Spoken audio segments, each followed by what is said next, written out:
Hello, hello, everyone. Last day, we're here. Wow. I'm so excited to be introducing this next panel. It's called Orange Shirt Day, Fashion as a Tool for Sovereignty and Healing. And if you're not familiar with Orange Shirt Day, a wonderful panel will definitely get into it, but it really looks at clothing as a tool to express messages, to bring people together, to unite people for healing, possibly also talking about fashion as a tool of oppression and how we push through that also.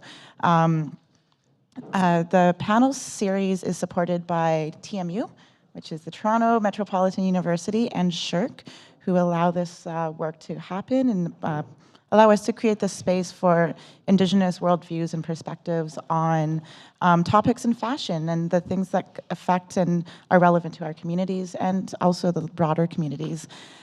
We have a really incredible panel for you guys today, moderated by Shawkay Ottmann, who does incredible research. I won't go too much into each of their works because I'm sure you guys will talk about it. And then Grandma Pauline Shirt, who is our cultural leader who we take a lot of guidance from and we work a lot with to lead us in a good way here at the festival.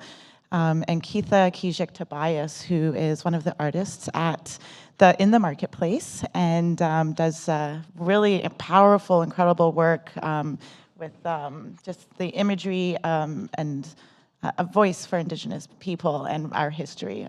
So really, really happy to introduce you guys. And is Mona Stonefish here with us? Great, and we have Mona Stonefish. I'm sorry, I didn't know that she was joining us virtually. And Mona Stonefish will also be joining us virtually for this panel. So please enjoy. It's gonna be a really great conversation. It's gonna go till 4:30. 4:45, so everyone can boot it over to the runway if you guys have tickets, and there will be time for questions. So thank you guys so much, and I hope you enjoy the final hours of the festival.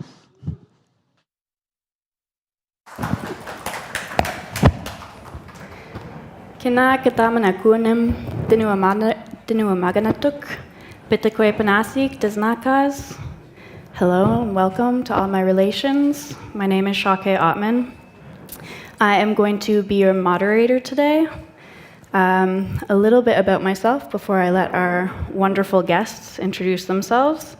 I completed my master's program in history of design at the Royal College of Art, and prior to that, I went to Toronto Metropolitan University with a major in history and a minor in design, fashion design. It was there that I wrote my undergrad thesis on clothing of residential schools. And then this coming fall, I will be starting a PhD focusing on land-based fashion as healing. So I will also mention that since Orange Shirt Day is in response to residential schools and what happens there will be some discussion of that. So just a warning beforehand. And so now I will let our guests introduce themselves. If you want to start, Pauline. Okay. So do I just hold this? Yeah, you don't have to hold it. Oh, you don't have to hold it, okay. Well, first of all, I just want to say, welcome, each and every one of you. And hello, danse, bonjour. And I'm just so happy to be here. And I just want to say that, I am happy to be here in the Anishinaabe country, and when that and all our relatives who are the caretakers of this land, but we also are caretakers of this land. So I just want to say that I want to say miigwech to the tobacco that was given to me, the sema, okay? Because if you do not give sema in our way of life, you could talk about everything else, anything else. But the subject here is in regards to what, our moderator has said, okay? So, and I also want to say miigwech to Grandma being here, as beautiful as she is, and we miss seeing you here. and Mona and I, tread way, way, way back, years and years ago. And so my name is Animkikwe. That means I am Thunder Woman. I was born and raised on July 13, 1943, on a farm on Saddle Lake Reserve, Treaty 6, and it was they said it was a big, big thunderstorm. You know how they are, how the thunderstorms are in Alberta, and the flat land and everything was so beautiful. So hence that's where I got my name from. And they always said to me, the elders always said to me that because of my namesake, they always said, oh, because you are Thunder Woman, your name, whatever it is that you say, your legacy will just go on and on and on. That's what they said. And you know what? That was I was just young, and I said, oh my God, am I going to be that old? I said, and sure enough, here I am. But I also have a very, very important helper, and the red-tailed hawk. You probably have seen the red-tailed hawks around here, because they go around here. The sparkling lake, Lake Ontario, and it's really, they love this place. They love Turtle Island. So I am a Nihio Squaw. I am, from Saddle Lake, Alberta. Ditskapuna, that's what they called it. And what they said was, I come from a family of, can you imagine, 10 women, and two actually, one left. And but there are only one that is with me, my younger sister. She's 76 right now, and I call her my little sister, and she is with me all the time. Her and I talk Cree fluently, okay?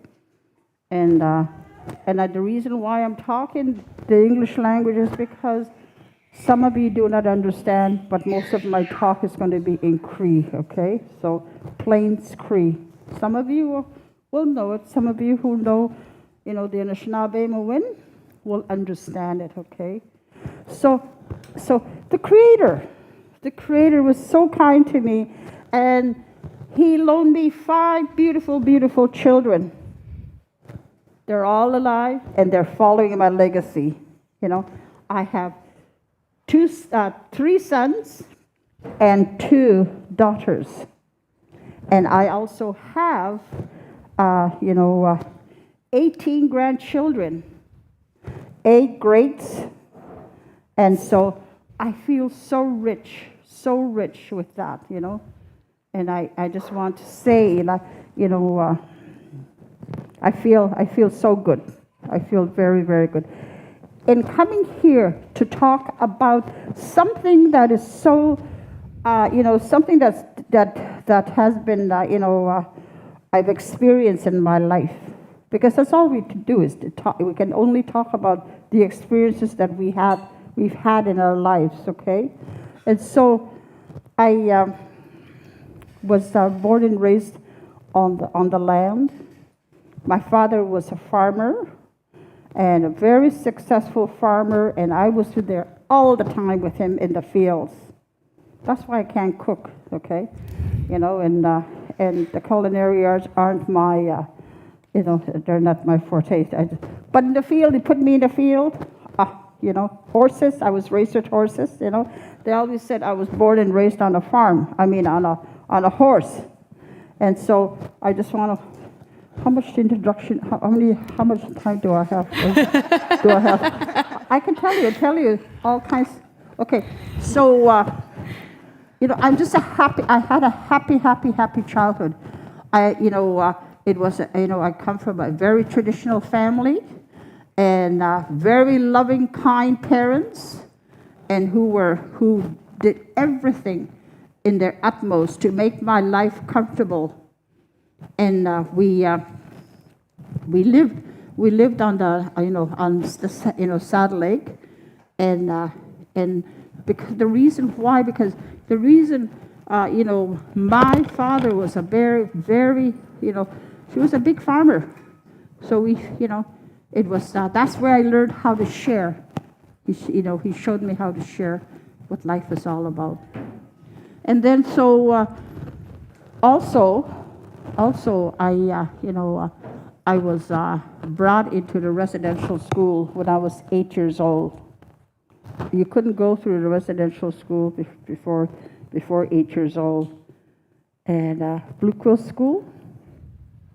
And I will talk about that experience as we go along. And but I was there till about grade 9, and I got kicked out because I didn't want to be, what they taught me in there was the Catholicism, to be a Christian, and that was not my way of life. Although I respected it, I read the Bible 2 times to try and understand it, but I didn't. I couldn't. Nobody could give me the proper answer. So I said, okay. And they said, this is not the place for you. So they said, we don't want you here. I said, some people would call it an embarrassment. To me, that was the greatest gift that that Blue Quill School gave me. So I could go and stay and live with my ancestors, okay? Be back again on the land. Be back with where we can talk in our language and live our way of life, a good way of life. But I just want to stop there. I just want to acknowledge another person in here. The reason why we are here, we always have to acknowledge and say, miigwech ai to the reason why we get together. We are getting together here. We call it the Native Fashion Show. But hey, it's a time to show off, and it's great to show off. Okay, there is a good time to show off, and so all of these artisans have come together, working really hard. And the topic they chose today for us to talk about was, Orange Shirt Day. And that's where I want to acknowledge, like I said, we always have to acknowledge everybody. We acknowledge the Creator for being in here, Waban, Sawan, the Ganbian, Giwedin,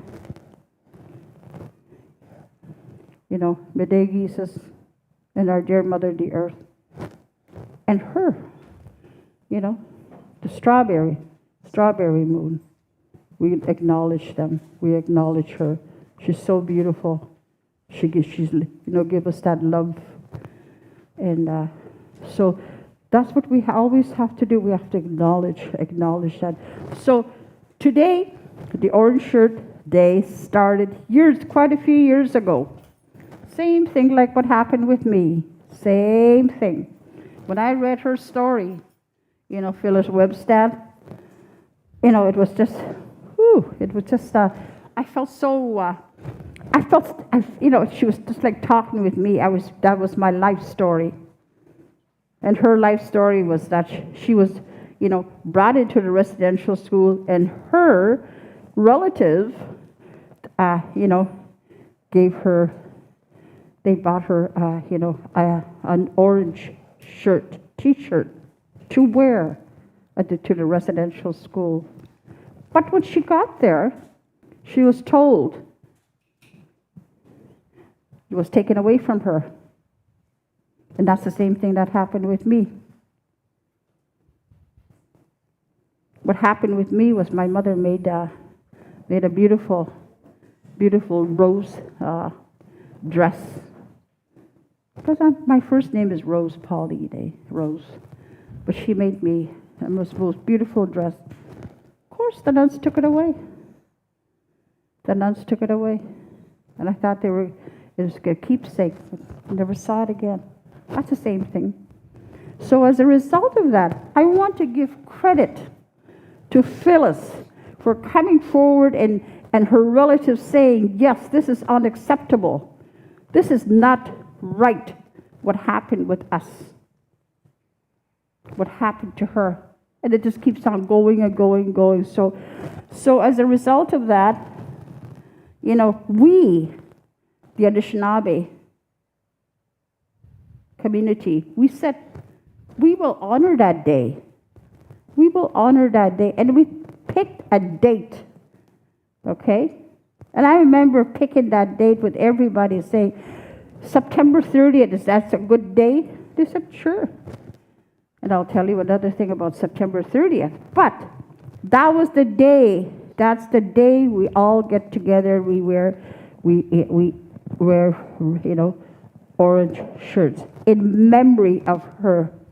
We have to do that with everything in our lives, because it is a way of life that was, that has been taken away from, a lot of us. But they would do that to me. I'm a very, very, very stubborn woman, and I'm so glad that I am, because that was instilled in me, that love of life, that love of Nihio Pemadisowen, Igimigo yan. Yoko, ikanaway taman kake. Mowe ka chow yak. Kaya. Uta kapia. Kapiutnam. Mowe kats. I will not allow anybody ever right across the country, anywhere, wherever I am, to allow me to not to be a nihil squirrel, because that's who I am. That's how I came in here. Is it 79 years old? 79, yes. And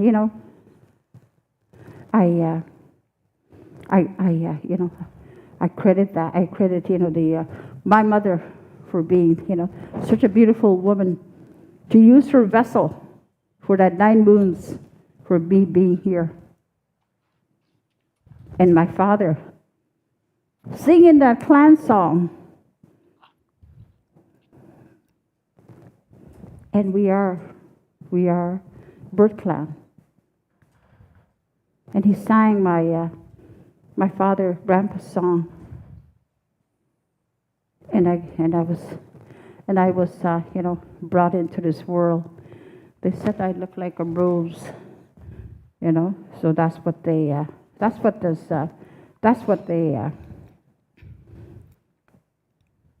the name they gave me.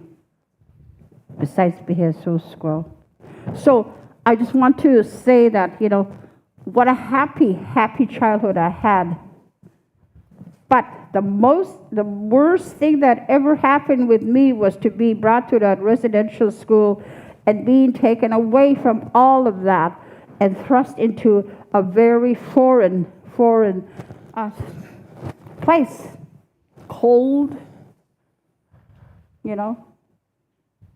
Cold, cold place, away from the singing, away from all the ceremonies, away from our traditional way of life. Because my parents were one of the last ones who had the sweat lodge on their reserve. And I remember that.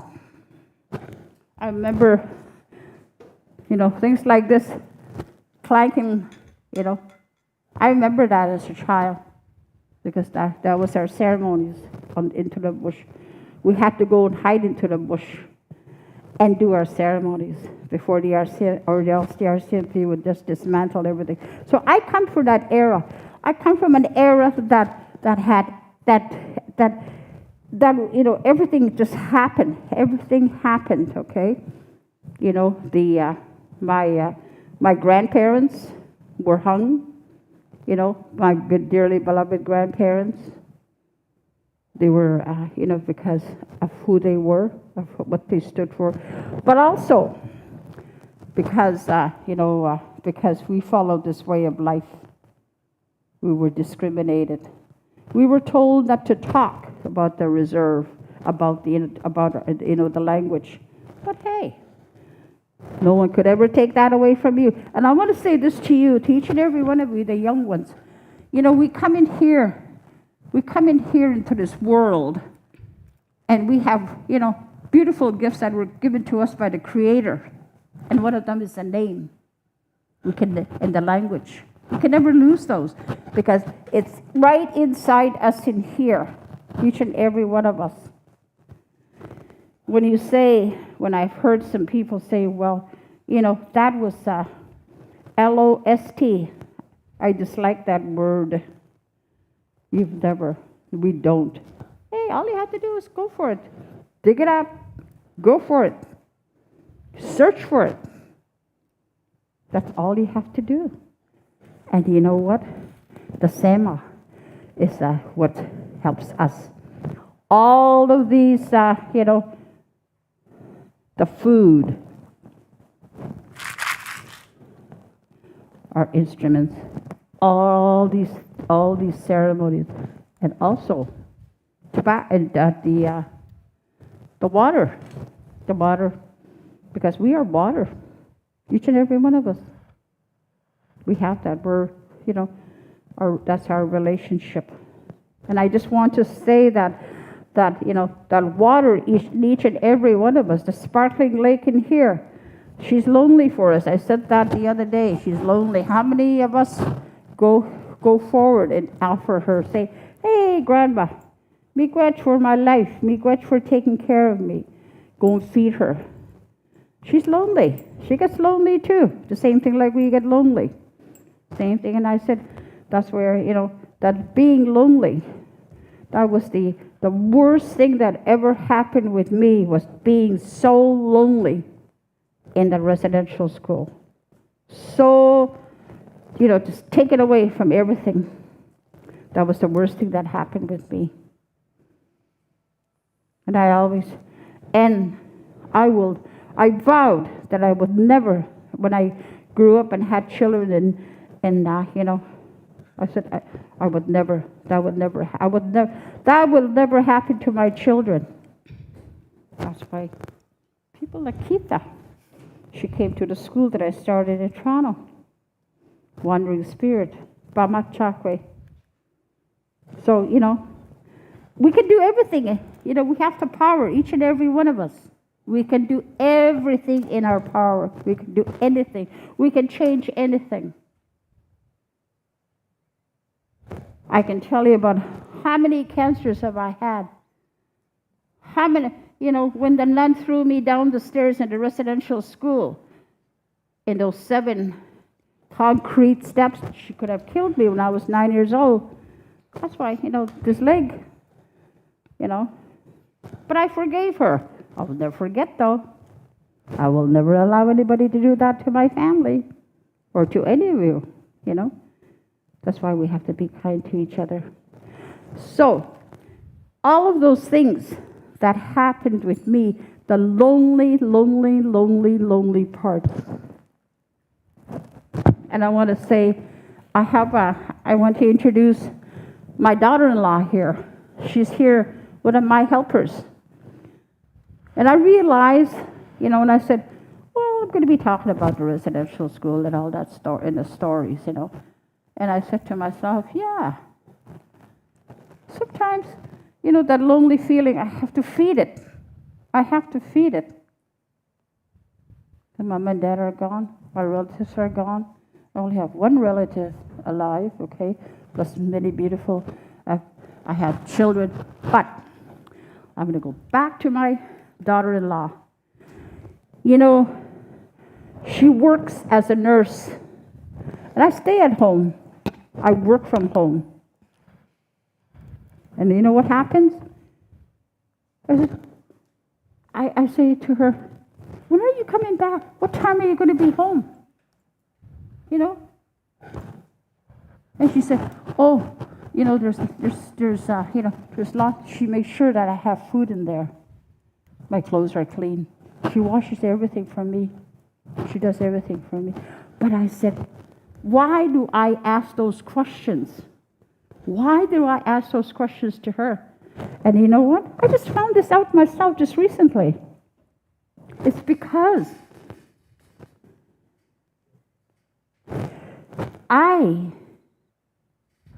she represents that separation, that loneliness. She represents that woman, that my mother, when she could, when she placed us in residential school. And I said, when she leaves, I go and look at the curtain, and I see her driving away. And I said, oh my God, I get to see my mom and dad driving away in a wagon when they brought us into the residential school. And then she does that. Then when she comes home, oh my God, it's the greatest feeling when she comes home. Because then, oh my God, my mother is home. I don't treat her like my mother though. But that's the memory. It's a memory. And that's one of the things that I am, at my age, that's what I'm going through. And I feel so good. I involved her with everything. She's one of the most beautiful women I've ever met in my life. So kind. Just like my mother. And my father, my sons, they're like my fathers too. The memories, the kindness, the kind legacy that I have for my children. And I treat them. I brought them up in a traditional way. The way I was brought up, the way, nihiyaw pimatis sawin. That's what they've taught. And Keitha is like my daughter. Because I embraced her in that. And I see her, and I look at her, and I said, oh my God, there she is. She's expressing herself. She's an artist. She's, just going. The same thing like say when I see my children, my grandchildren, my great-grandchildren. How much time do I have? we might move on. We might move on to let Mona introduce herself. Aye? We might let Mona introduce herself now. Okay. I don't want to interrupt your beautiful teachings and your stories, but we will move on to let Mona introduce herself. Like I told you that, I warned you. I like to talk.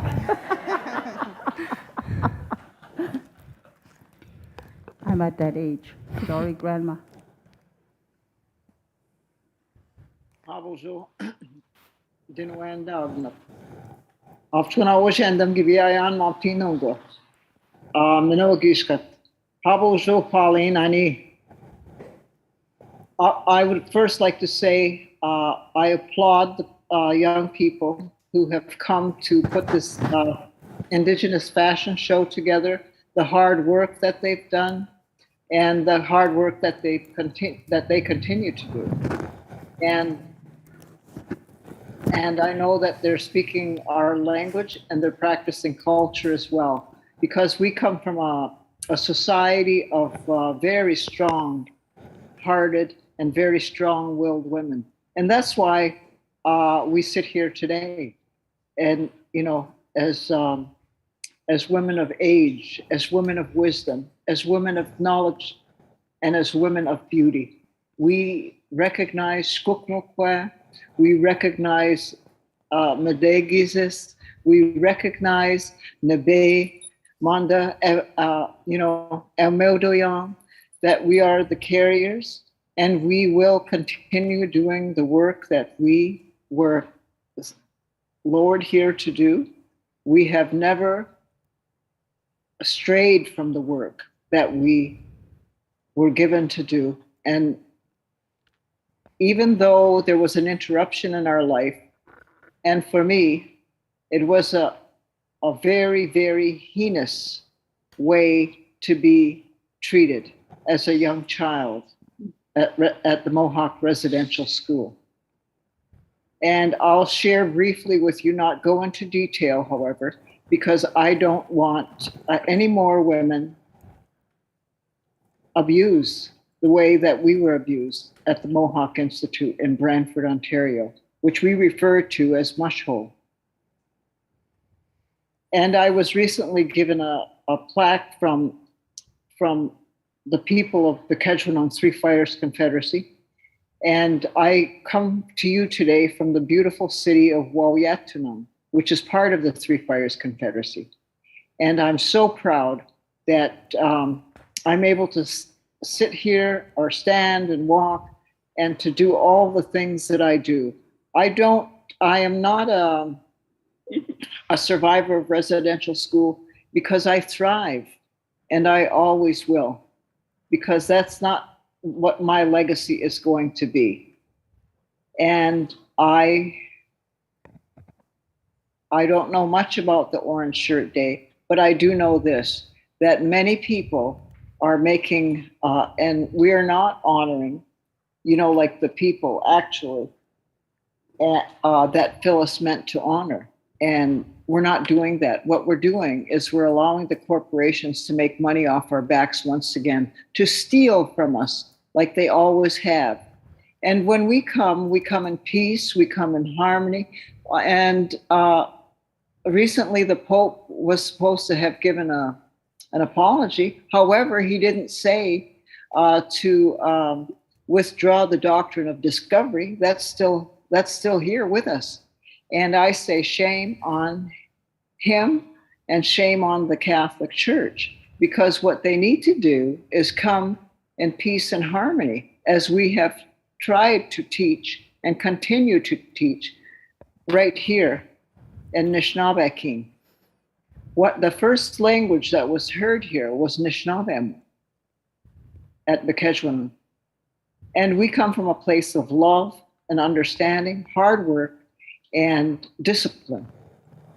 We come from a place where we have, where we love one another, and we had a love that's unbreakable, which is still unbreakable today. When I was old enough to fight back, I was taken to a reformatory, and I wasn't released for a very long time. But that was the safest place for me because I was locked in a cell. And at least I didn't have to ward off my abusers of sexual assault and the other heinous crimes that took place. And I say to the people who are building these monuments, that's to appease the settler nations who arrived here and who saw us and looked at us and said, that we weren't worthy. And today is my oldest son's birthday, and his Walker Stonefish. And he's in Wisconsin. He's the head veteran there today. And I'm very proud of that. I'm a mother of 6 children, and I have only 3 living. And I am a grandmother of 12, and I have a great grandson. Our first great grandson was born in January, and he's about 17 months old. His name is Nujmamakwa. And my first great grandchild, my first great grandson, and we're very proud of him. And I'm so proud of my family. And I'm going to name them because I'm proud, and I have a right to be proud. I'm an Anishinaabe, and I can say it loud, and I can say it proud, just like I'm so proud of you, the people who put this marvelous fashion show together. Mm-hmm. And if you look at when the invasion started, we had ribbon skirts that were out of this world. We always were very fashionable people. We were hard-working people. But, whether we had just remnants, we made quilts, we made all kinds of things. We made our shirts, we tanned hides. And I was so happy that, that there was tanning hides at this Indigenous fashion show. And that's the way it's supposed to be. We're supposed to be teaching when we do things. But I want to start with my grandson Vaughn, and I'll go down the way with my grandchildren. And he's a pilot and he works for the airlines, but he's also a fashion designer. And then I'll go down to Jason, and he's a barber. He's in Texas, and he's doing a wonderful job displaying his Anishinaabe rights and, speaking up when he can. And he does the most fantastic designs in hair cutting, and subsequently taught me how to keep healthy and keep my hair 3 feet long at this age. And so he's carrying on the teachings as well. Then I go to Cheyenne, and Cheyenne has 2 lovely daughters, my granddaughters, Nalani and Alana. So I want to, and I'm so proud of those girls. And I want, my next one is Sky Stonefish, and she's an artist like myself. She lives with me, and she's, they say she has multiple disabilities. However, in the way we believe, that she learns differently, and she's a part of my medicine bundle, and I want to show her to you right now. And this is my lovely Sky, and she knows her Grandma Pauline as well. And she has done some fantastic work. And as you go down the hallway in the building you're at, you'll see some of one of her pieces there. And she works with bodies in translation. She's nonverbal, but she has done some marvelous work. And then I go to Bidaske, who graduated from Michigan State University and who's a medical student. And she's the one that her and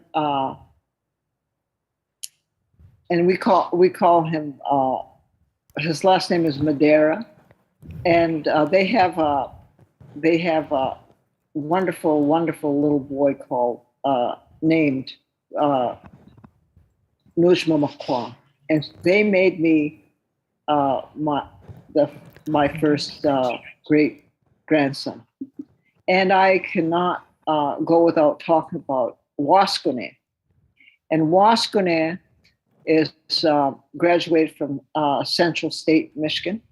And she is, and they all have went to university, but they also follow our Medewan way of life and the life ways that we were given. And then I'll go to my late son, Kamba, and his oldest son is Nathaniel, and we call him Nano. And some people call him the Indian Jesus because he favors that picture a lot. And then the Cree TikTok has featured him, and I was shocked. And but he's kind, he's wonderful. He lives off the land. He's a fisherman, an angler, and he's a hunter, and feeds all the elderly people because we have ageism going on, And I have my other Nushants, who's his younger brother, and that's Tyler. And Tyler is Skoknese, and he lives in Toronto presently. And he goes to York University and studies business. And he's, because my family are all athletes or artists or medical people, I'm so proud of them. Then I go to my daughter, Aaliyah, and she has given me the wonderful grandson as well, and a granddaughter. And my grandson goes to school at Wayne State University. He's studying at sports business and kinesiology. And I'm so proud of him. He went in at 17 years old, and he's just a wonderful, wonderful human being. And Amina is 5 years old, and we've chosen to keep her out of school, as we have all of our children, she didn't go to daycare so she could learn the language and learn our culture and not be torn away like so many of our young people have been torn away from our families. And I want to say that on the water walks with Josephine, my grandchildren walked with us, and they hosted all of us at Grand Traverse at Peshabi Town. And my daughter-in-law Joyce is like you, Pauline. She's like your daughter-in-law. She's just the most wonderful, wonderful person that that God has entrusted to my son to be his life partner, Walker and Joyce. And I'm so proud of them. And they've done a wonderful job, and they're dancing in Wisconsin at the Potawatomi Powwow this weekend. And I want to share that I am so happy to be here with you today. I wanted to come to Toronto, and it was not in Creator's plans, or otherwise I would be sitting right next to my dear friend Paul and sister Pauline. And I want to congratulate Haley Sutherland, who walked, who was one of the many beautiful models that was put forward, and to Diamond Cleveland, who was just one of the young women from Wikwemkwang, but who lived here in the state of Michigan and in Windsor, Wauyatunung, and Three Fires territory here. And we just love them so much. And in closing, I would like to say to you, they were not able to shut us down. They were not able to keep us quiet, because it is not a part of our plan to be quiet. And at this, they call us senior citizens or silver age women. Well, I'm proud to be silver age woman, and I'm proud of my family, and I'm so proud of my parents, my grandparents, who taught me the language and who taught me how to live and how to be kind to myself and to be respectful, and to know that to be honest and to be forthcoming and to work as hard as I can possibly work, so to keep healthy and to make sure that I stay healthy and that I still work. And I'm just very, very proud to be alive and to this beautiful gift of life that has been bestowed on me, and the beautiful gifts that have crossed my path during all these years. And it's we always say Minogishkat. It's a beautiful day. Even when we were going through those heinous crimes at residential school, they can't hold this bear down. And because I knew in my heart, deep down in my soul, and even when the child was being aborted from me, I knew that I am who I am. I am an Anishinaabe. I'm strong, I'm beautiful, and I can talk, and as long as I can talk, I am going to speak. Because for 8.5 years, that was because of the trauma, I was unable to speak. And today, I'm so grateful that I am able to speak and to say the things that I'm able to say. And you can watch for me on Bodies in Translation, and please watch it, because I tell my story about residential school, and I'm not going to tell it again, but there are many horror stories, and there is a lot of healing that must take place. We look at the successes in our families and look at the successes and what's going on there at the Toronto Indigenous Fashion Week. And then we go out into the streets and we can see that we're still having some pain and suffering because of residential school. And not one orange shirt has taught our people how to speak their language. And not one orange shirt has taught them culture, because the corporations got a hold of that. And that's all they want to say that happened was, and I understand that story. And I understand the pain that she must have gone through. But there's a lot more pain and suffering than that. And for those of us who are still here, walking on this plane, know the suffering that we went through. But that doesn't hold us back. We're still here, we're alive, we're well, and our families are thriving, most of them. And for those that are not, they too will rise, because we must rise together. We must rise up together and take our rightful place, because we have welcomed every nation, every color into our homeland, that where we were lowered. We never had to go anyplace else. We were lowered right here. And everything was here for us. It was preserved for us, and it will always be here.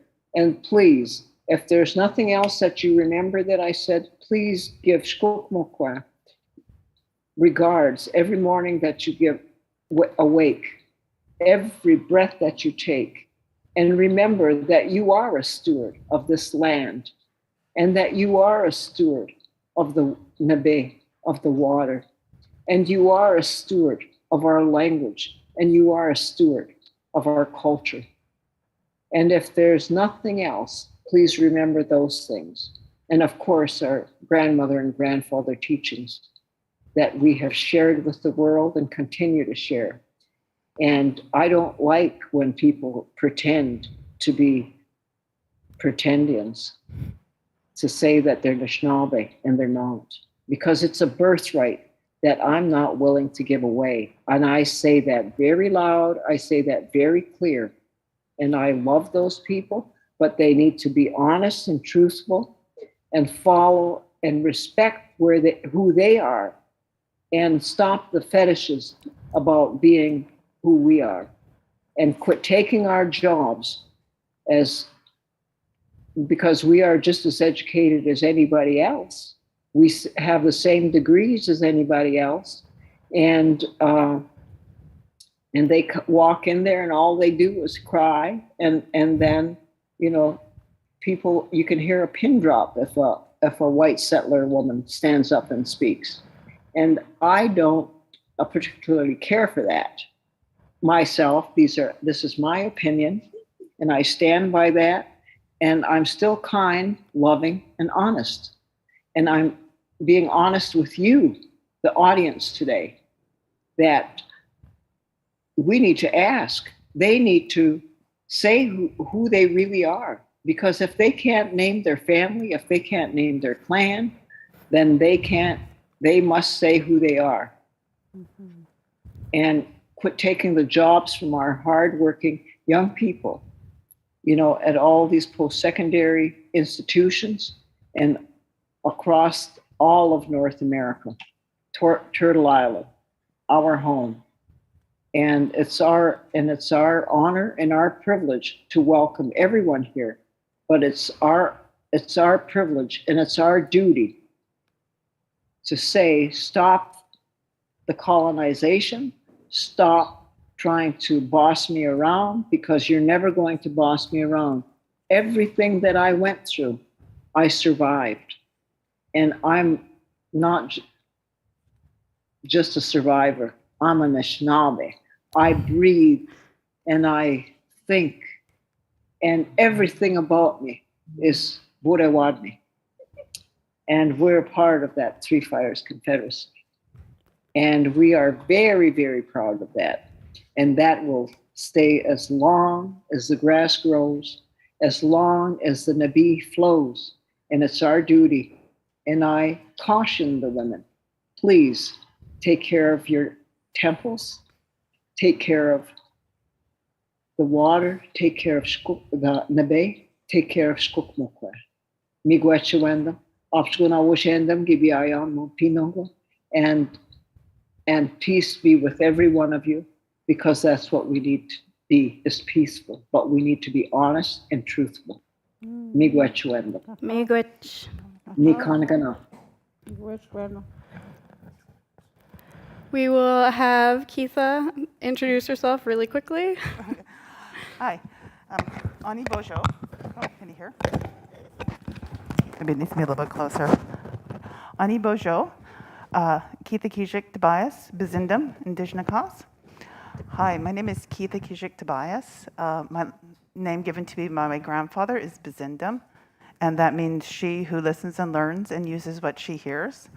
I'm an artist here in Toronto, is where I live. I come from my mother's reserve, which is Cape Croker, or Neashinaabe, unceded First Nations. And my father's reserve is Moravian Town, and that's the Delaware Nation down between London and Windsor.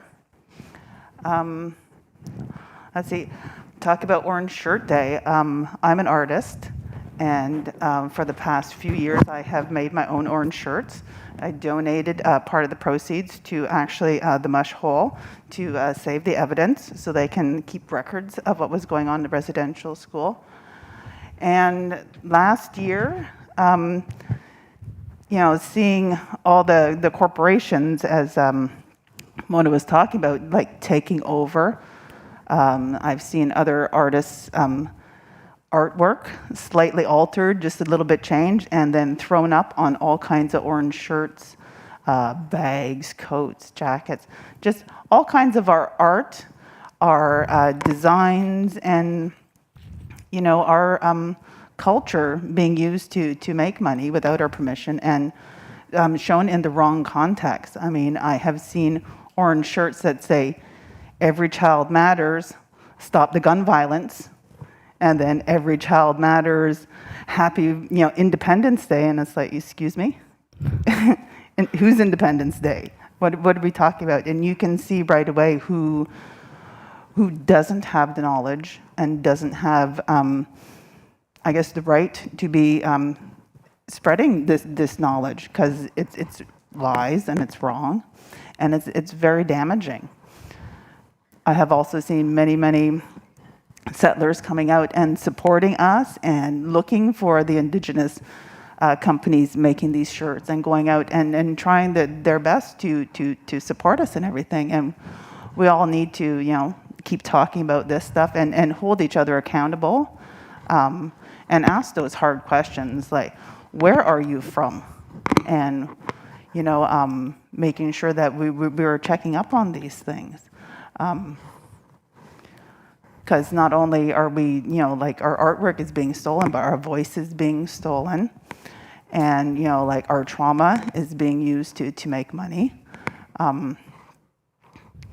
But then there's also the good side too, and a lot of the clothing and artwork I do actually is bringing out and showing out in public our traditional knowledge, our Indigenous science, things that make our youth proud is what I like to do. Show our youth and give our youth some evidence as to how smart and how strong and how resilient and how beautiful we are, so that they can go out and feel these things themselves, because it's not just residential school, it's all the other schools too are also teaching our children mistruths. I do remember going to a regular school and being discriminated against on Multicultural Day. I've had teachers, asking us about things, like we're supposed to do a potluck and bring in the food from our culture and say, well, I'm going to bring in corn. And they said, that's Canadian. That's not your food. What's the matter? Don't your people have their own food? And I'm like, excuse me?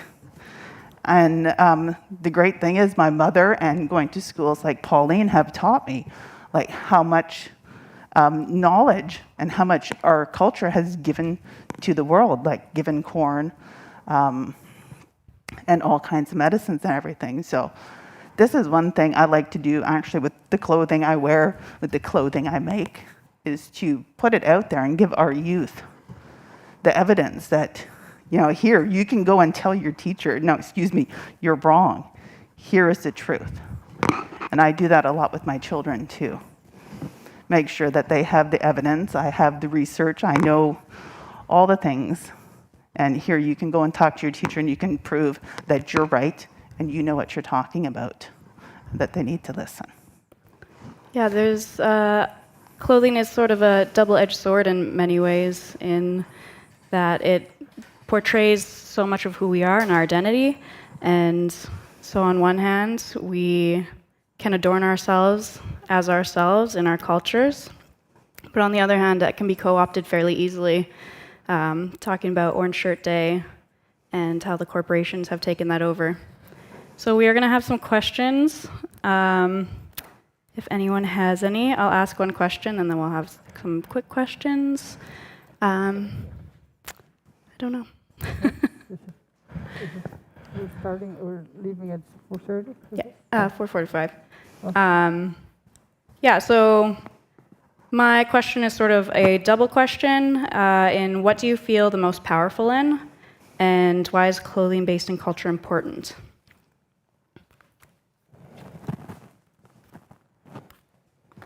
So anyone can go. Anyone can answer.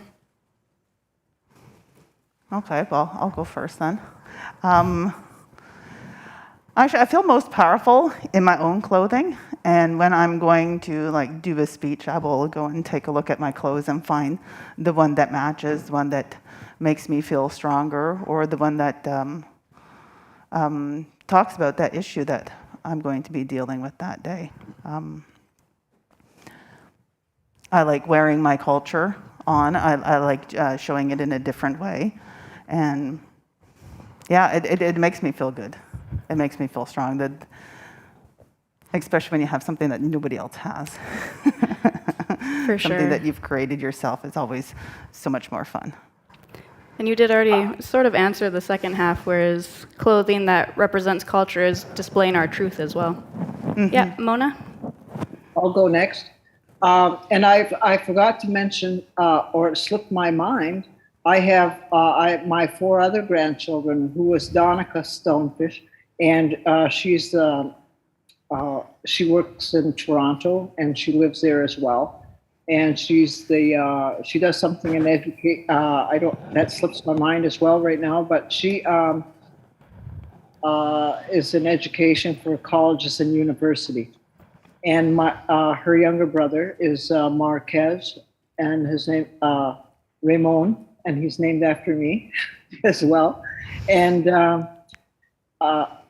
he's a lacrosse player and owns his own business in Kettle and Stony Point. And I have my youngest son, Garundase. His children are Travis, who's 12 years old, and a daughter, Emma, who's 6 years old. And I only wear designer clothes made by Anishinaabe or Agahumi people.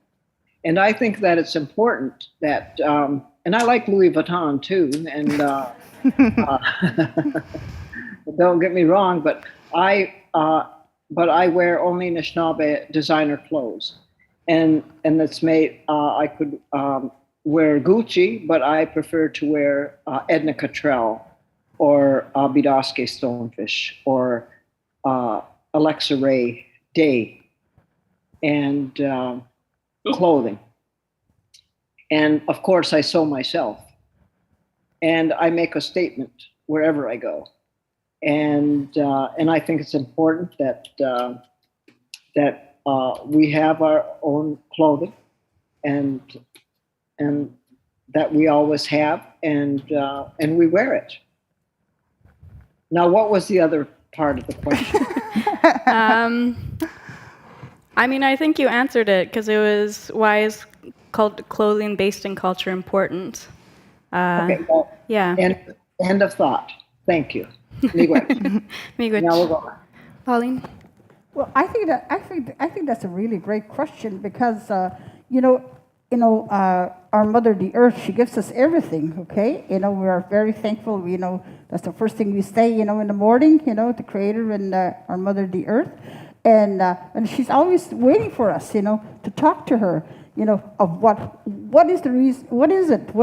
My grandchildren are saying to me. My children are saying to me. So I was brought up, like on the farm. Everything was done traditionally, and I don't even want to talk about the residential school, what we wore. All those army outfits, those itchy things and everything. Do you remember that? Oh God. But anyway, as I grew older, and my family, they're all. I come from a family of family designers, okay? Kathy Shirt, Patricia Shirt, and all of that, And my mother was the one who taught them that, how to live off the land, like the same thing like what you've been doing in here. So I have tried myself as a Nihil squirrel, to live that way of life. Okay, but now, right now, when I go shopping, guess where I buy the clothes from? Joe Fresh, because they come from Mother the Earth. Joe Fresh has a very, very good, clothes. And they're environmentally friendly and all that. And they, no plastic, and all that. So I'm really conscientious of that, okay? And I've always tried to wear the best, from the mother, because she's, she gives us everything.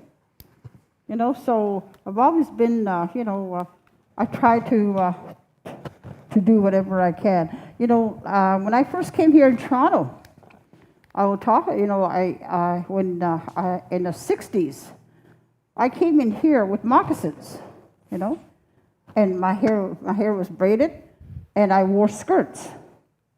Because, as women, that is our responsibility to be in tune with our mother, with the skirts, And the same thing with shawls, We cover our spirit, we cover our bodies. So that's the kind of that I have. So I'm very conscientious of the things that I wear and that I buy, so, and I make, okay? And my sisters are all gone. I always said, when my sisters left, that the Creator took all my designers. When I want moccasins, where do I go? I have to go and seek them out. So that's one of the things that we always have to, be in tune with our mother, like with our moccasins and our skirts and everything. Yeah. We really have to. Okay. All right, we probably have time for one question. We have around 5 minutes left. I can also ask another question if no one has anything. Oh, we do have one.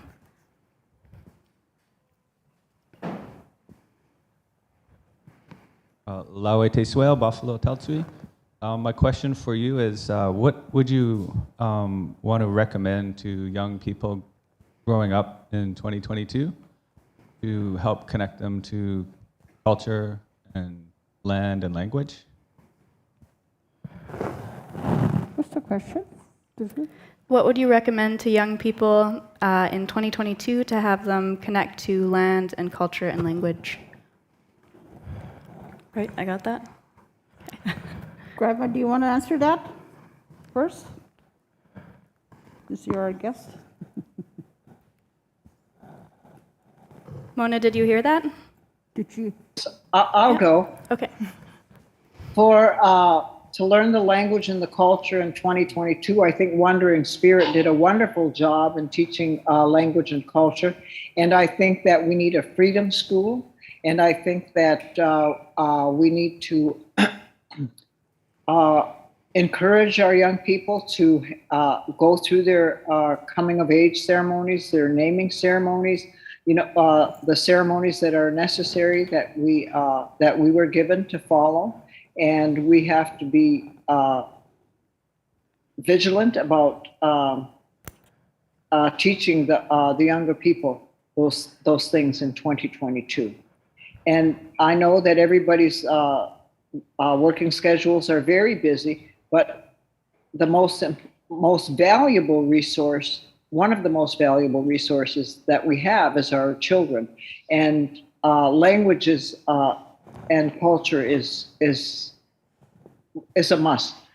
We must learn that. But for those who were beaten, the language was beaten out of them, we can't punish them twice.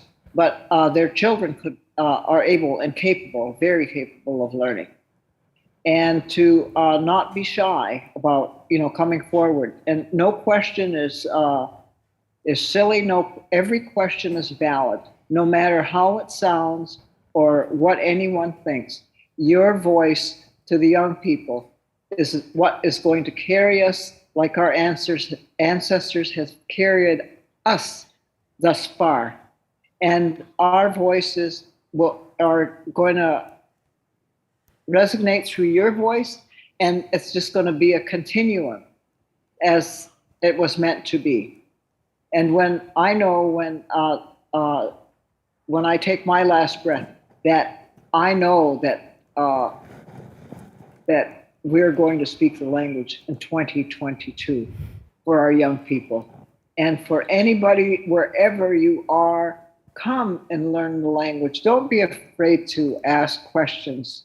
Don't be afraid to speak your language. Don't be afraid to make a mistake, because that's how we learn, is through mistakes. And it's here. We're here to teach, and we can do that.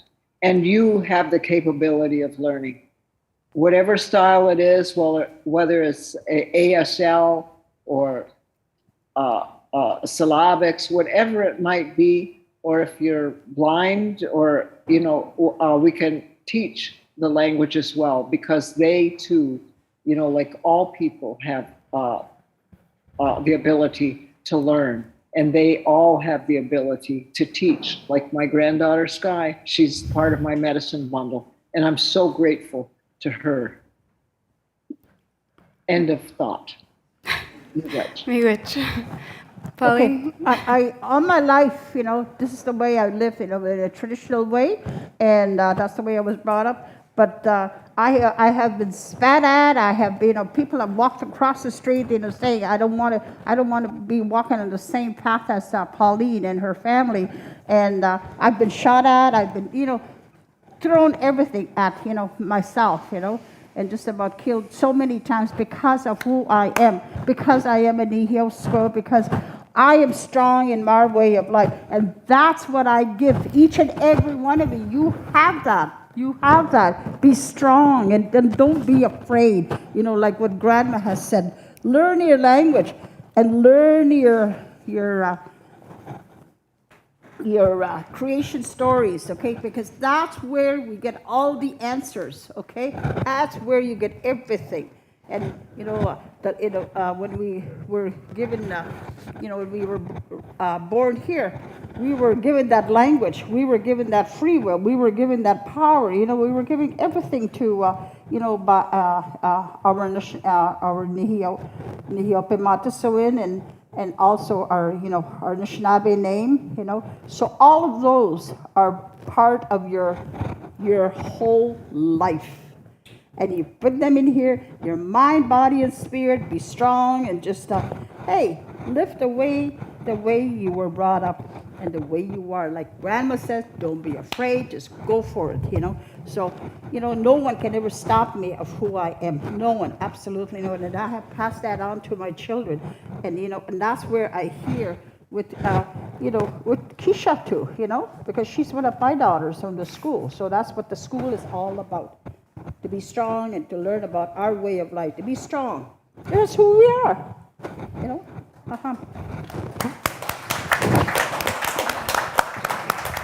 Okay. All right, we're going to wrap up. So thank you so much for everyone coming. And of course, thank you so much for our panelists speaking to us. Chimiguch. Okay.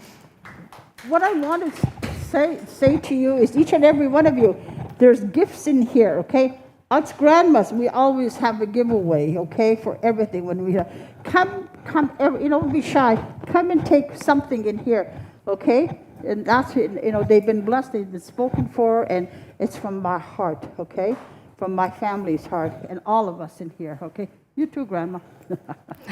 Okay, so just come and help yourself. Those have to be, given out. Come on.